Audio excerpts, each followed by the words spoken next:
United States of America has acquired leadership position in the world, not just militarily, politically.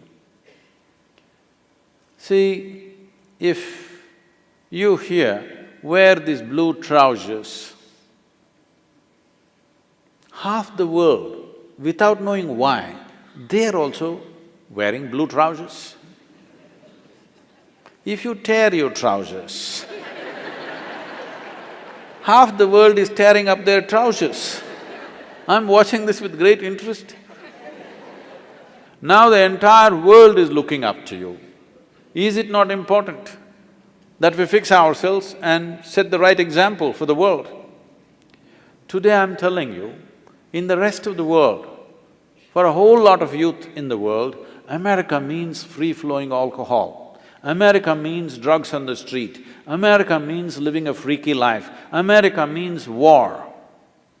We must change this. America means healthful living. America means joyful living. America means responsible behavior. America means a great life.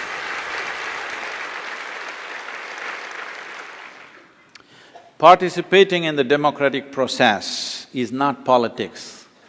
It is the fundamental responsibility of being citizens of a nation.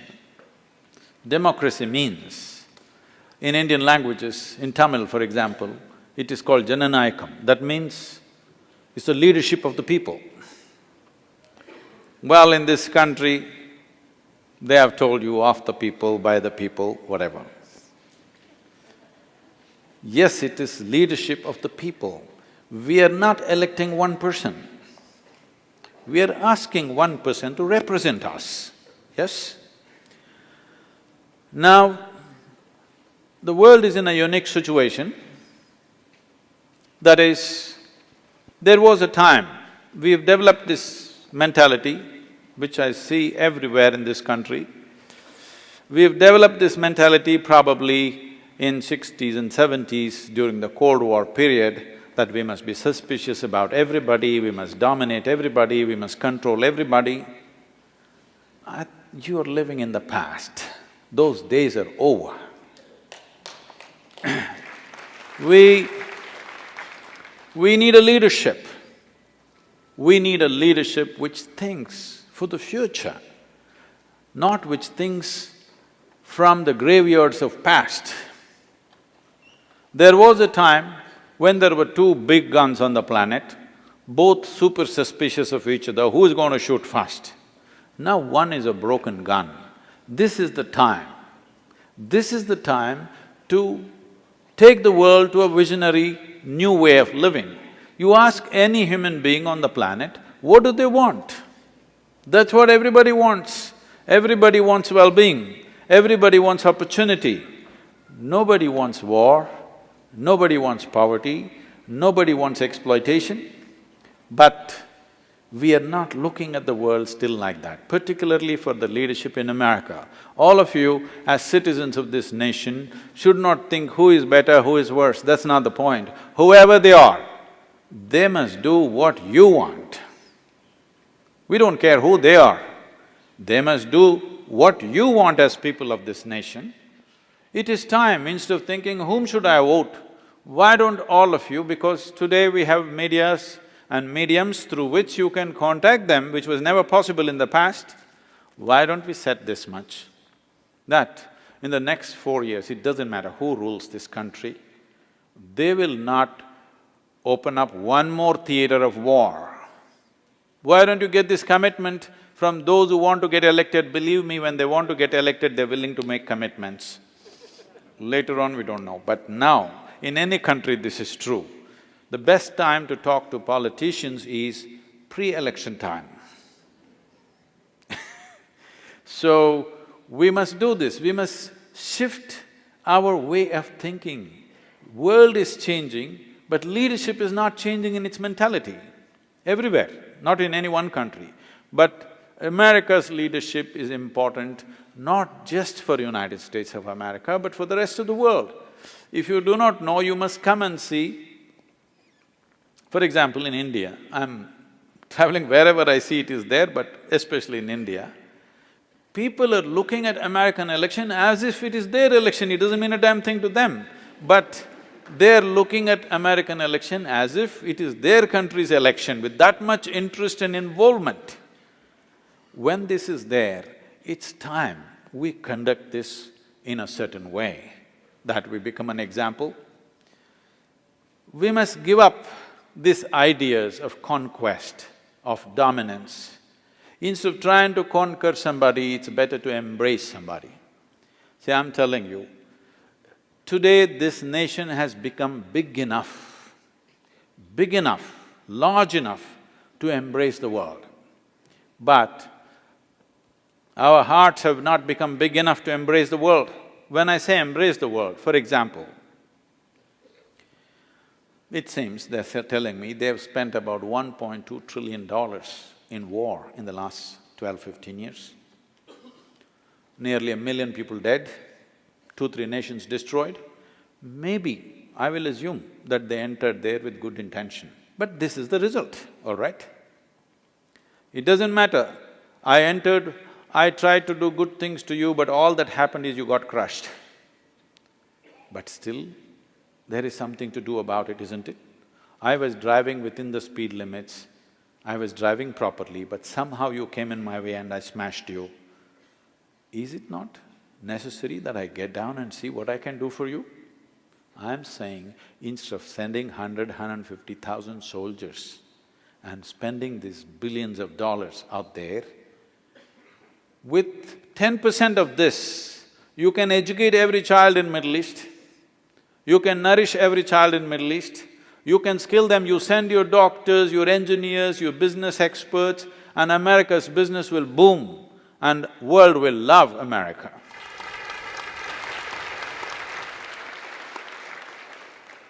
Just look at this. Suppose United States of America takes up every child's education, not just in Middle East, in every other country where they're not able to do it. Because it costs nothing, I'm telling you. If you spend $10 a month, you can nourish a child. You understand? You don't… that drone, that missile, that bomb is costing you billions, isn't it? Instead of that, you can make the world yours. You can make somebody yours either by sitting on their head or just including them, isn't it?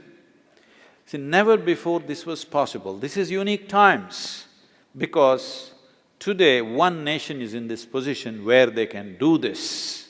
They have the necessary economy, necessary strength.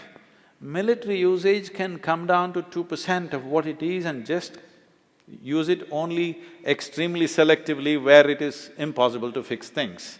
But everything else can be fixed. It is important that America moves from trying to dominate the world to include the world.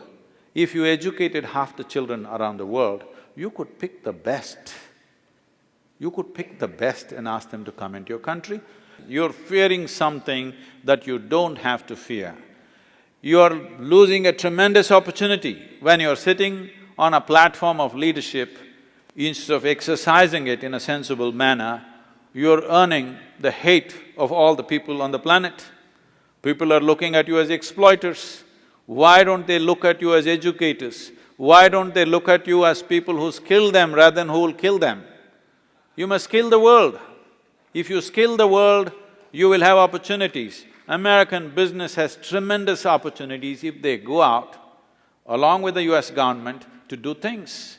You can spend 10% of the money that you're spending on the military and do things in the world where the world will become yours out of love, out of involvement, out of gratitude, not by conquest, because by conquest it's not going to work. Well, we have understood that it doesn't matter what you do, one nutcase with a nuclear bomb can do things to you. Instead of living in fear, we can live with earning people's gratitude and love. It's very much possible. This is not some naive idea. I'm saying it in a simplistic way. I have thought through this, I have written documents on this, how this could be done. It's just that in some places there is mistrust. You can leave it for some time, Take those countries which are good and say, America is willing to educate every child, nourish every child on the planet who needs it. Believe me, in 5–10 years, entire world will be looking up to America. This is what you must ask out of your leadership. Who is willing to do it?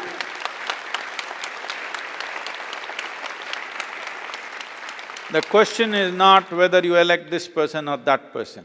Are they willing to make this commitment that we will not open up another theater of war? There are other ways of handling problems. Because even if you enter with your weaponry, with good intentions, the result that happens is neither good for you nor for anybody, it's just going on.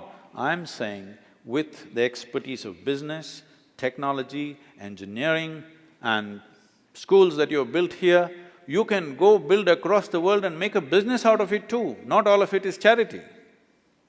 You don't have to give it away.